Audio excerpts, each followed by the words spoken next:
As I shared in the lobby, you get a break from our voices for a few minutes tonight.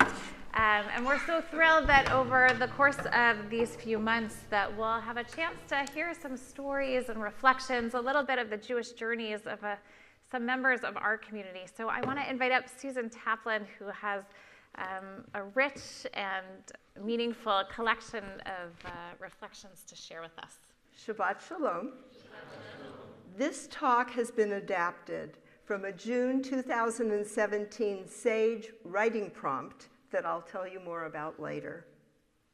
The first time I set foot in Community Synagogue of Rye was memorably life-changing, and CSR continues to enrich my life and Gary's, and even that of our family, in countless meaningful and wonderful ways. My family has belonged to a synagogue my entire life. Some of my earliest memories in Whittier, California, revolve around the Jewish community, attending Sunday school, observing holidays, and celebrating the new year, the early years of the new state of Israel.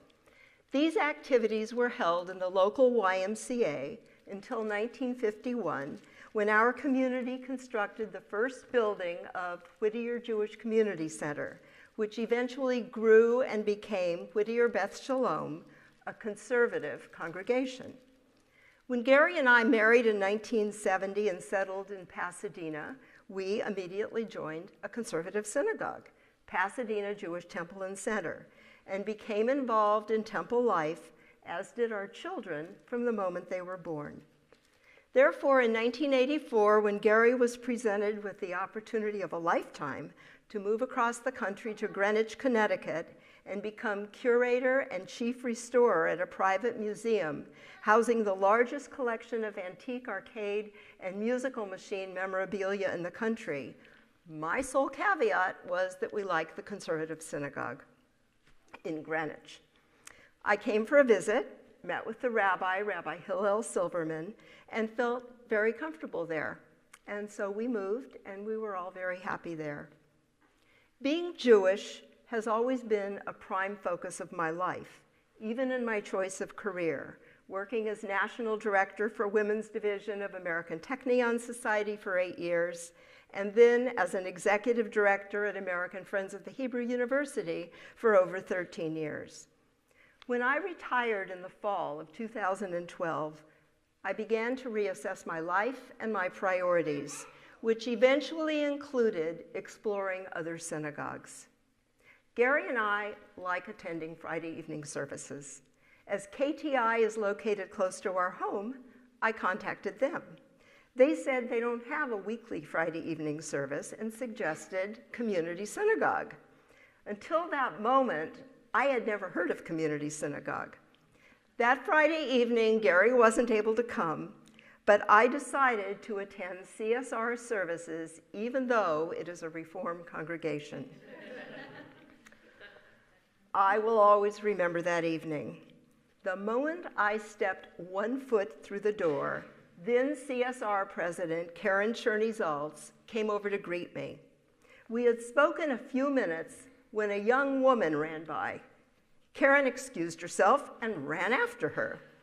She returned a few minutes later with the woman, saying she wanted me to meet Cantor Melanie Cooperman. I was immediately smitten.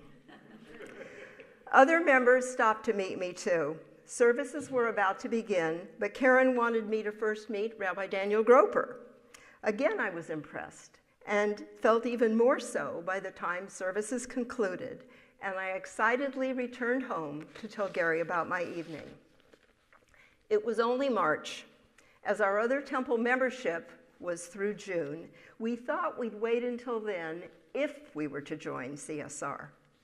I liked the Shabbat prayer book, but I also wanted to look at CSR's High Holy Days book to make sure we'd be okay with that change too.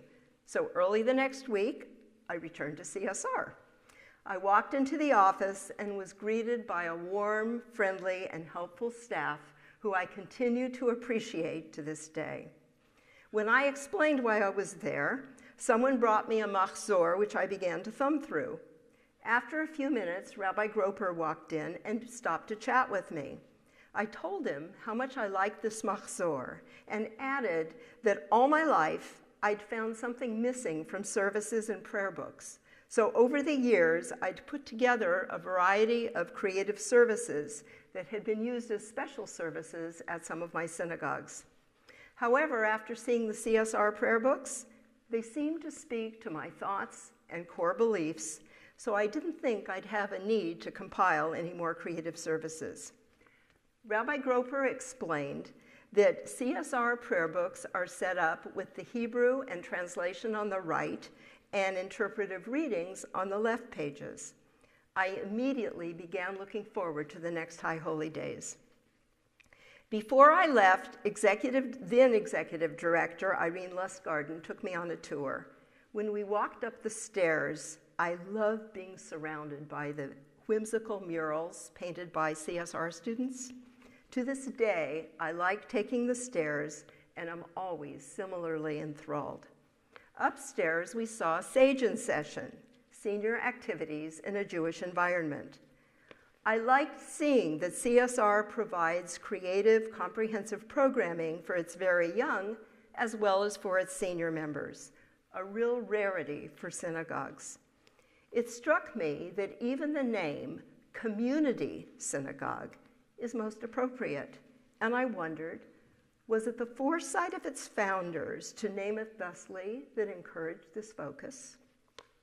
As I mentioned, it was only March. I had planned to continue attending CSR Friday evening services, but not join or become more involved until June.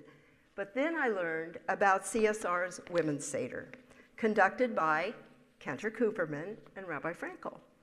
Even though I wasn't yet a member, I was encouraged to attend, but Gary and I decided to become members immediately. When we did, Rabbi Leora Frankel, who I'd not yet met, reached out and suggested that we meet.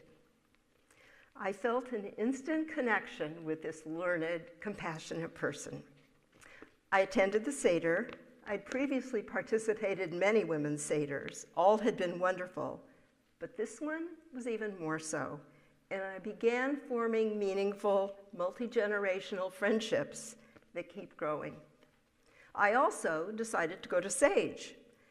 When I entered the room, I noticed that I was the youngest person there, but I quickly realized that Sage members are some of the most interesting people I have ever met, and that I could be in Sage forever and always feel like I fit in and would enjoy the outstanding quality of its programming.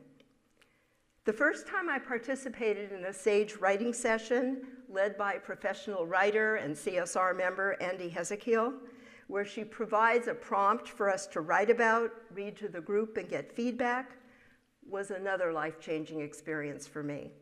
I continually look forward to each of her sessions as it encourages me to view my life from a variety of vantage points, share my findings with my family and closest friends so they know more about me, and perhaps become motivated to learn more about themselves. Here, I must put in a plug for Sage. Like Andy, many of our CSR members have areas of expertise or can connect us with interesting presenters or have hobbies or have taken trips that they can share with Sage. I know that Andy feels as enriched as we do every time she presents a Sage program. I encourage more members to do the same and can almost guarantee that you will feel as enriched and appreciated as does our Sage group. Likewise, you will be strengthening a CSR tradition that will benefit you and help ensure that when you join Sage, younger members will present programs for you to enjoy. On behalf of Sage, I look forward to hearing from you. My original paper for Sage was entitled, "The First Time I, ... and it continues with CSR. First times that I incorporate into my routine or want to experience again and again. Friendships that Gary and I truly treasure. Saturday morning services with Torah discussions led by our clergy, and in the summer, lay leader-led discussions, which I've led, with opportunities for as much enthusiastic input as we wish from clergy. classes, discussions, holiday observances, opportunities for innovation, such as the pre-High Holy Days Seder for empty nesters that I created with assistance of a committee and the clergy. And the first time I met our new, seemingly always present executive director, Glynis Conyer, who further enriches my CSR experience with her knowledgeable hands-on presence in so many aspects of my involvement with CSR. And I cannot omit the first time I was a CSR participant being welcomed by Rye Presbyterian Church, our CSR home during our synagogue's renovation. And then, as soon as we returned to our newly renovated synagogue, feeling the support and being surrounded by neighbors from a multitude of churches and other religious institutions at the CSR Vigil in response to the horrific Pittsburgh Tree of Life massacre. And I was so impressed of CSR's commitment to nurturing and creating these community relationships to make our community and this world a better place to live. And then there was the first time I faced a serious, lengthy crisis, during which time clergy, staff, and countless members gave me and my family continual and incredible support.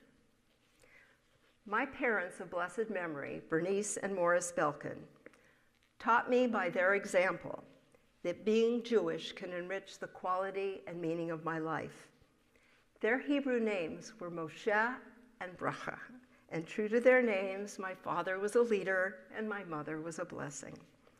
Like my parents, I've always belonged to a synagogue and always realized and taken to heart that regardless of what a synagogue may have to offer, the more you give of yourself, the more you'll receive in return.